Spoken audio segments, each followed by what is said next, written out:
வணக்கம். விரிந்த பார்வையின் இன்றைய காலை நேர செய்திச் சுருக்கம். வாசிப்பவர் சூர்யா தேவி.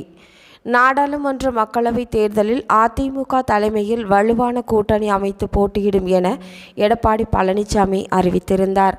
அதன்படி கூட்டணி பேச்சுவார்த்தை நடத்த அதிமுக சார்பில் முன்னாள் அமைச்சர் KP முனுசாமி தலைமையில் முன்னாள் அமைச்சர்கள் திண்டுக்கல் சீனிவாசன், தங்கமணி, வேலுமணி, பெஞ்சமின் உட்பட 5 பேர் கொண்ட குழு அமைக்கப்பட்டுள்ளது.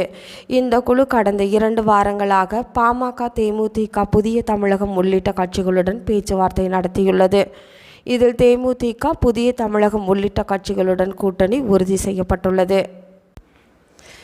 கஜினி போல தமிழ்நாட்டிற்கு பிரதமர் மோடி எத்தனை முறை படையெடுத்து வந்தாலும் மக்கள் பாஜகவிற்கு ஓட்டு போட மாட்டார்கள் என அதிமுக முன்னாள் அமைச்சர் செல்லூர் ராஜு கூறியுள்ளார்.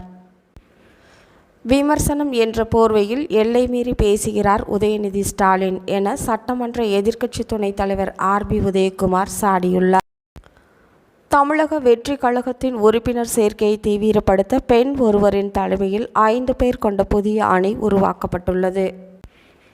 நாடாளுமன்ற தேர்தல் வேட்புமனு தாக்கலுக்கு 10 நாட்களுக்கு முன்பு வரை பொதுமக்கள் வாக்காளர் அடையாள அட்டையில் முகவரி மாறுதலுக்கு விண்ணப்பிக்கலாம் என்று தமிழக தேர்தல் ஆணையர் அறிவித்துள்ளார்.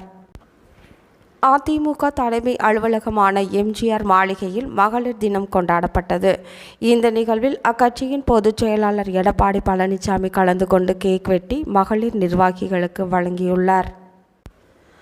திமுக கூட்டணியில் கம்யூனிஸ்ட் கட்சிகள், முஸ்லீம் லீக் கட்சிகள் உள்ளிட்ட கட்சிகள் தொகுதி பங்கீடை இறுதி செய்த நிலையில் VCK, மதிமுக, காங்கிரஸ் உள்ளிட்ட கட்சிகள் பேச்சுவார்த்தையை தொடர்ந்து வருகின்றன. குஜராத்தில் 3 அடி உயரமுள்ள டாக்டர் கணேஷ் என்பவர் பல்வேறு தடைகளை தாண்டி பாவ்நகர் அரசு மருத்துவமனையில் மருத்துவராக பணியில் சேர்ந்துள்ளார். இத்துடன் இன்றைய செய்திச் சுருக்கம் நிறைவு பெறுகிறது. நன்றி.